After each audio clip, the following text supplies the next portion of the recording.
Hi, it's Maria from Still Dreaming Homestead, and Maria tells a story. So I've taken a couple days off, and I'm going to continue now on the book, The Mystery of the Black Hole Mine. So the last couple chapters, there were some pretty strong disagreements. Things are kind of rough now that DJ's dad has lost his job, and so has Alfred's. So we're going to start chapter 9 right now. Dad clamps down. It was still dark the next morning when Dad pounded on DJ's door. DJ awakened and sat on the edge of his bed with mixed emotions. He had a heavy, sick feeling because of the disagreement with Alfred. DJ was also concerned about the family having no money for Christmas. Then there was the uncertainty of whether somebody had followed him yesterday, and what would happen when he went back up to Jawbone Ridge and entered the Black Hole Mine. It certainly didn't feel like 3 weeks before Christmas, the most joyous time of the year. The local radio broadcaster announced that the roads had been cleared of snow. The school superintendent said buses would run a regular school day. The one good thing about that was that the clearing weather meant snows would probably melt on the mountainside, and the boy would be less likely to leave tracks. That would make it harder for someone to follow him. DJ said his prayers, read his Bible, and dressed with enthusiasm. In spite of everything he had told himself, he was concerned because of thinking about returning to the mine. He bundled up to go outside and feed Hero. His little dog nearly twisted itself in two with happiness at seeing DJ. "Hero," the boy whispered, "I'm not doing it for me. I'm doing it for Dad and to Mom, even for Pris. They won't have much of a Christmas unless I find out for sure about that mine." Hero licked the boy's face and whined, sensing the troubles made the boy unhappy. DJ absently fed the dog and stood a moment watching him eat. "At worst, if there's no gold," DJ mused, more to himself than the dog, "I have 2 premium nuggets worth more than $1,000. But that's not enough.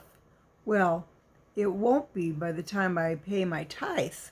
Now, a tithe is 10%.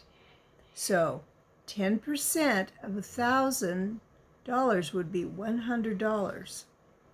That would leave him with $900. He felt glum as he sat down to breakfast. His father was more cheerful than he had been the night before. As everyone held hands prior to saying grace, he made an announcement. "Hannah and I lay awake a good part of last night, thinking and praying. My faith was a little shaky then, but I'm fine now. As spiritual head of this home, I believe Brother Paul's right. God has already given us everything we need, and I'm going to go out and find that, whatever it is. Now, DJ, would you ask the Lord's blessing on this food and to give me guidance as I go look for work today?"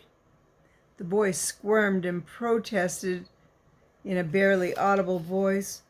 "I don't feel like it, Dad." DJ kept his eyes on the empty plate, but he was keenly aware of his father's gaze. After a second, Dad said quietly, "Hannah, would you?" To Mom prayed briefly, but with feeling. DJ squirmed when she finished because she saw both Dad and his stepmother looking questioningly at him. Dad took scrambled eggs as To Mom passed the plate. "DJ, something's going on you want to tell us about?" he asked.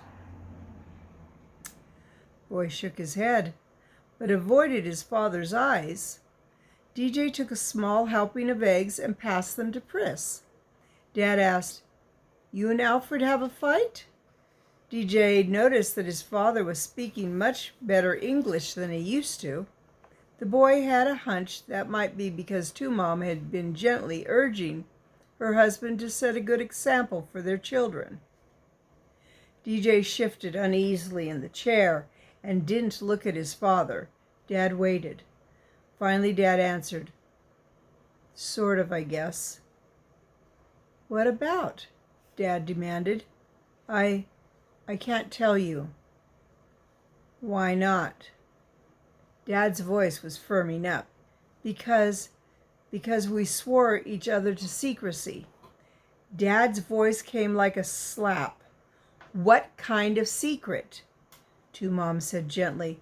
"Now, Sam, boys have to have their secrets, you know." "Unless it's dangerous," Dad replied. "DJ, does this involve something like that?" DJ hesitated.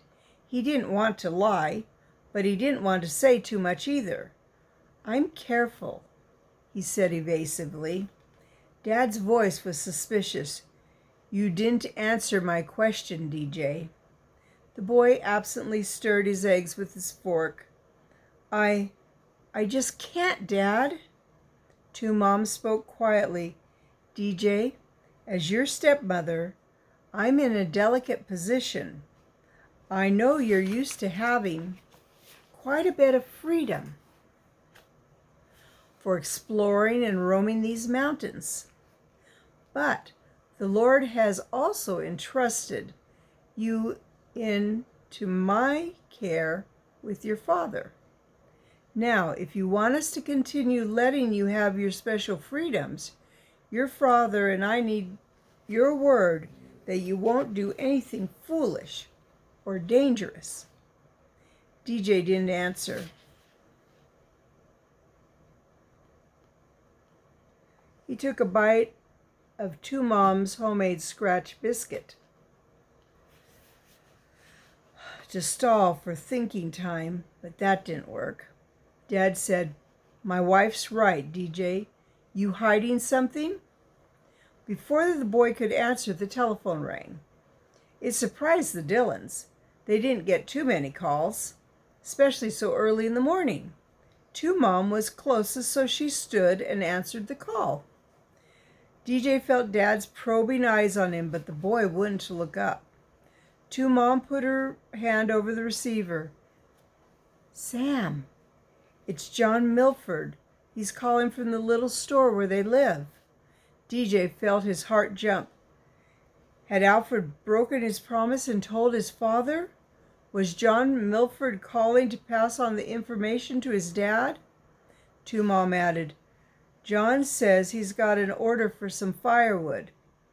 He has all the equipment and wants to know if you can help him saw and split a cord this morning. He'll give you half of what the wood sells for." Dad clapped his powerful hands together and jumped up to the phone. "John, I'll be there as soon as I get my coated hat. And thanks." Dad hung up and let out a little yip. "Thank you, God. We'll have some cash tonight. As for you, DJ, we'll finish this conversation later." The word had an ominous sound. Still, the boy was glad to be off the hook for the moment. The day was sunny and bright, with a forecast to continue that way through the whole weekend. Still, DJ didn't enjoy school, even though the excitement of Christmas was everywhere. He saw Alfred from a distance, but they didn't come close all day. Sorry, we got to move a little bit.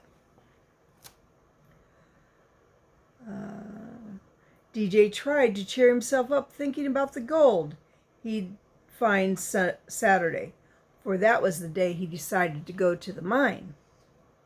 DJ dreaded the evening when Dad would continue their morning conversation, but Mr. Dillon came back through the back door after dark, whistling cheerfully. DJ glanced up from where he was doing his homework at the kitchen table. "Guess what?" Dad called to his family, holding a wad of bills. "A man named John Milford has some standing dead madrone trees that were starting to get termites. So he paid us to cut them down and sell the firewood. Even after splitting with him and John, my share's nearly $50. And when we deliver the wood to the widow woman, her neighbor ordered 3 more cords for tomorrow. Mom ran into the circle of her husband's powerful arms. "Oh, Sam, that's wonderful. Why, that's better than you were making as a choke setter." "After we deliver all those 3 cords," Dad continued, separating 5 $1 bills and handing them to Mom, "John and I are going to drive a load over to Lake Wilderness and see if some of those rich people will buy some from us." DJ knew that his father meant a private community of about 2,000 people who lived behind a security gate between Stony Ridge and Indian Springs. Mr. Dillon continued, "Milford and I'll sit outside the gate. They won't let us in, you know, and try to sell to people driving in or out." Mom opened the cupboard over the electric range, took down the sugar bowl, and placed the tithe dollars in it. She said, "That sounds wonderful, dear." "It is," Dad replied, taking off his heavy coat and hard hat. "Then I'm going to see Crabtree. Remember my father told me about Crabtree sending word we could cut those trees where we used to live? DJ? Most of the trees have been standing dead since the forest fire. Acres and acres of dry hardwood trees. Every cord will bring top dollar. Why, we could easily make 800, maybe 1,000 if the weather holds clear as it's supposed to. DJ, you can help us on Saturday." DJ was so surprised he slapped his hands down hard on the open textbook. "Aw, Dad!" The disappointed words exploded from the boy before he could think. Saturday was his only day to check out the mine. Dad looked straight at his son. "Whatever plans you had in mind, DJ, the Lord has provided a way for us to have income, and we're going to need every hand to make it pay before the bad weather comes again and we can't work." DJ didn't say any more because he knew that would trigger his father's memory about the morning conversation. He wanted to grab his homework and run to his room, but that would arouse Dad's suspicion. The boy forced himself to sit quietly, but his mind raced. A thought suddenly exploded. He dropped his pencil and sat upright. His family was still celebrating and didn't seem to notice. "That's it," DJ told himself. "It's the only way." The thought scared him, but he told himself firmly he was doing this for his family. He would do something he'd never done. Cut school tomorrow so he could enter the mine. Cut school means he's going to skip. No matter what the dangers. So that's his plan for tomorrow. And I will read that one tomorrow for you. I hope you're enjoying this book. And I hope you have a wonderful day today. So this is Maria from Still Dreaming Homestead. I want to pray blessings on you and on yours. In your house, out of your house, in the day and the night. Whatever you do, keep dreaming.